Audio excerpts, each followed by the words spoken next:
आज हम एक ऐसे हुनर की परतों को खोलने जा रहे हैं जो कुछ लोगों के लिए मतलब बिल्कुल स्वाभाविक होता है और कई लोगों के लिए एक डरावने सपने जैसा। हाँ, मतलब स्टेज पर खड़े होकर बोलना। बिल्कुल। हमारे पास महेश शर्मा की किताब भाषण कला का पूरा सार है और हमारा मिशन ये पता लगाना है कि क्या सच में एक बेहतरीन वक्ता बनाया जा सकता है। या ये सिर्फ एक पैदाइशी गुण है? एग्जैक्टली। ये एक बहुत ही दिलचस्प सवाल है। और देखिए, ये किताब सिर्फ टिप्स और ट्रिक्स नहीं देती। अच्छा। नहीं, इसका नजरिया थोड़ा अलग है।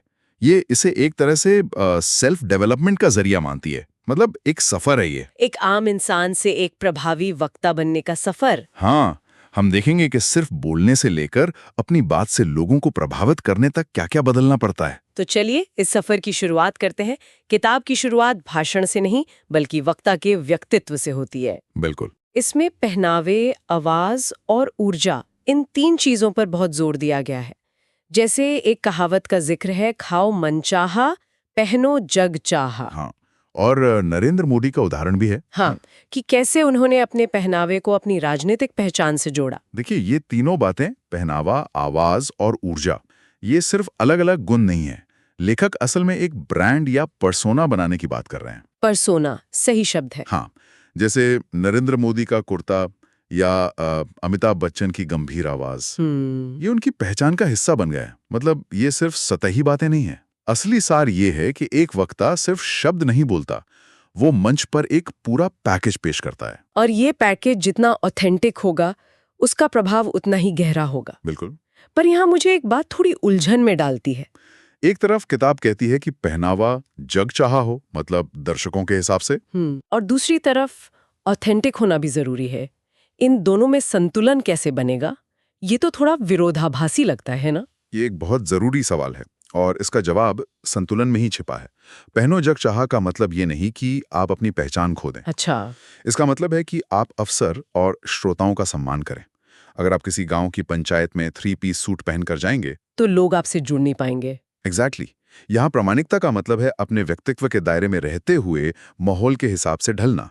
ये नकल करना नहीं बल्कि सामंजस्य बिठाना है। समझ गई।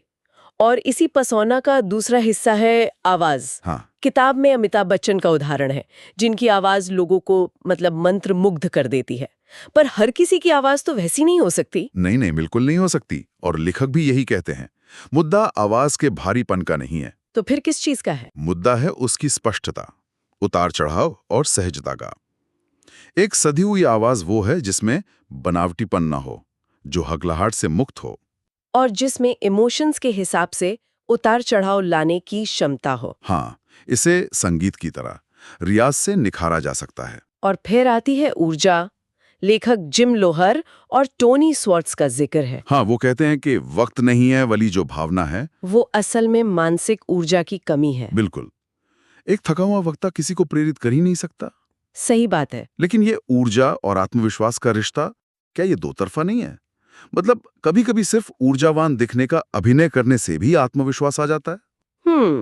क्या किताब इस fake it till you make it वाले पहलू पर कुछ कहती है? सीधे तौर पर तो नहीं, लेकिन इसका संकेत जरूर मिलता है। कैसे? जब किताब कहती है कि अगर सभा में भीड़ कम हो तो निराश होने की बजाय अपने पिछले सफल आयोजनों को याद करें। अच्छा, पूरी है। और ये सब टिका है विश्वसनीयता पर। मतलब अगर आप आज कुछ कहें और कल कुछ और, तो आपकी ऊर्जा और आत्मविश्वास दोनों खोखले लगेंगे। बिल्कुल। तो एक बार जब वक्ता का व्यक्तित्व, उसका पहनावा, आवाज और ऊर्जा तैयार हो जाता है, तो फिर उसे मंच पर कहने के लिए कुछ ठोस चाहिए। हाँ, अब आता है भाषण का कंटेंट। और यहीं पर भाषण की तैयारी और उसकी संरचना की बात आती है। किताब इसे 3 हिस्सों में बांटती है। विषय परिचय, विषय वस्तु और निष्कर्ष। और इनमें सबसे महत्वपूर्ण है विषय परिचय, यानी भूमिका। हाँ, वो शुरुआती 30-60 सेकंड वही तय करते हैं कि श्रोता आपकी बात सुनेगा या अपने फोन में खो जाएगा। बिल्कुल। किताब में अटल बिहारी वाजपेयी का बहुत अच्छा उदाहरण है।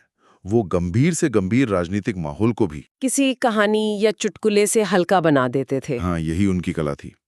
एक मजबूत शुरुआत एक चुंबक की तरह काम करती है।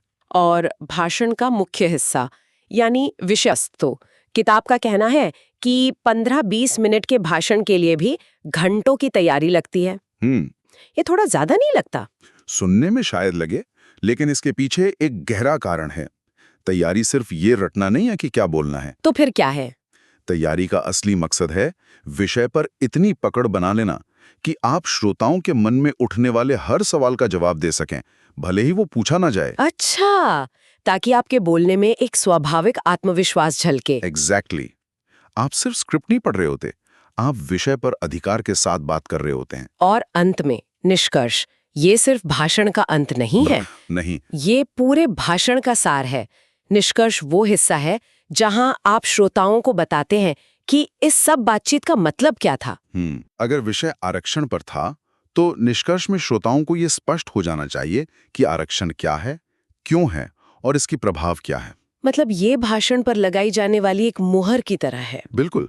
एक अच्छा निष्कर्ष श्रोताओं को एक स्पष्ट विचार के साथ घर भेजता है। एक बेहतरीन स्क्रिप्ट भी खराब डिलीवरी से बर्बाद हो सकती है। 100%। और यहीं पर बॉडी लैंग्वेज की भूमिका आती है।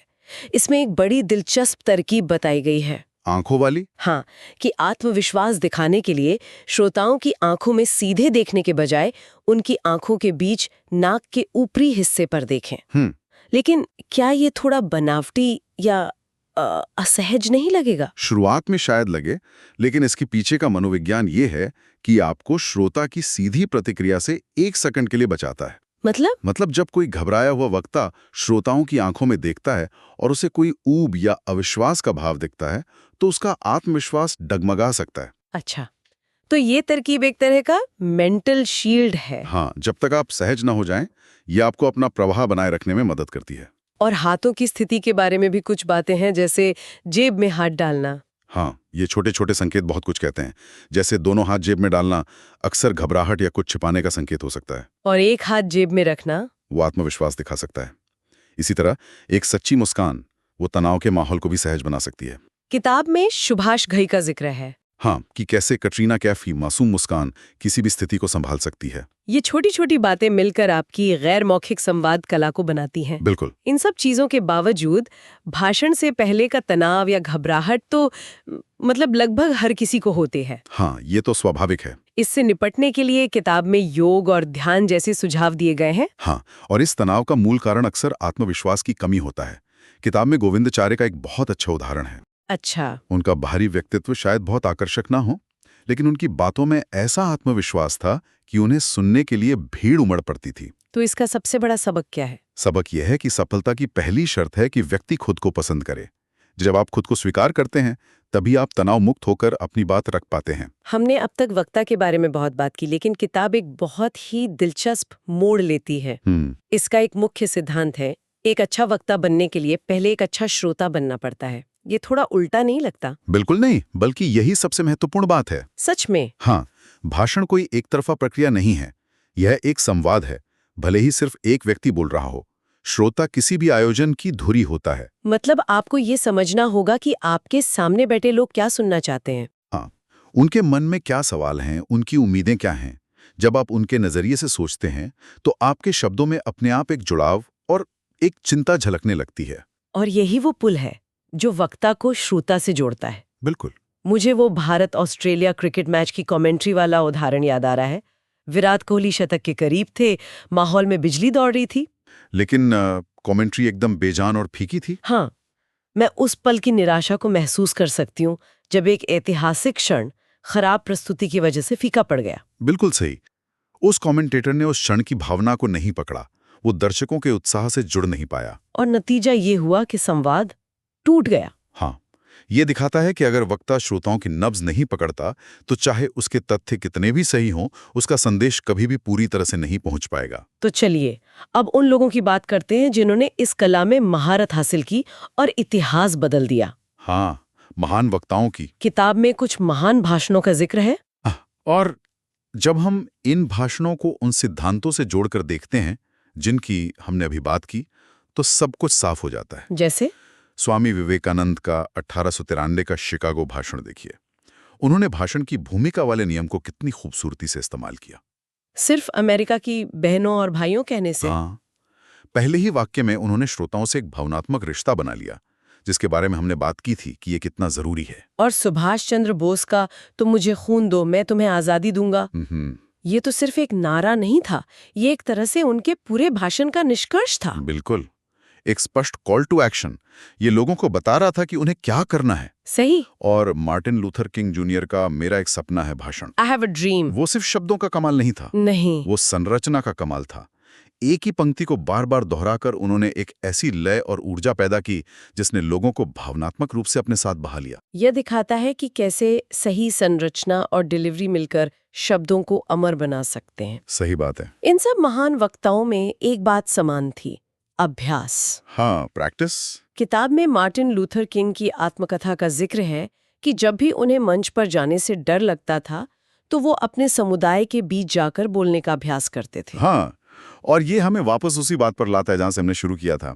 भाषण कला कोई जादू नहीं है, ये एक कौशल है। बिल्कुल। जैसे एक संगीतकार रियाज करता है या एक एथलीट अभ्यास करता है, वैसे ही एक वक्ता को भी अभ्यास करना पड़ता है।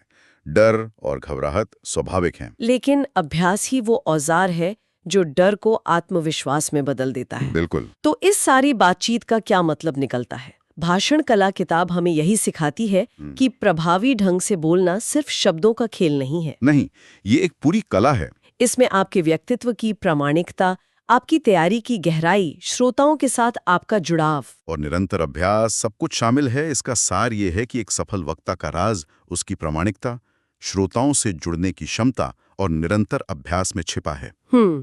शब्दों में दुनिया को बदलने की ताकत होती है, बशर्ते उन्हें सही इरादे, सही तैयारी और सही भावना के साथ इस्तेमाल किया जाए। जैसा कि किताब में कहा गया है, जिस प्रकार धनुष से निकला बाण वापस नहीं आता, उसी प्रकार मुंह से निकली बात भी वापस नहीं आती। ये सब सुन के एक सवाल मन में आता है जो शायद हमारे श्रोताओं के लिए भी हो। अगर शब्दों में इतनी ताकत है तो वो कौन सा एक विचार या एक कहानी है जिस पर कोई इतना विश्वास करता है कि अगर वो इस कला में महारत हासिल कर ले तो उसे दुनिया के सामने रख कर अपनी और दूसरों की जिंदगी में एक सकारात्मक बदलाव ला सकता है?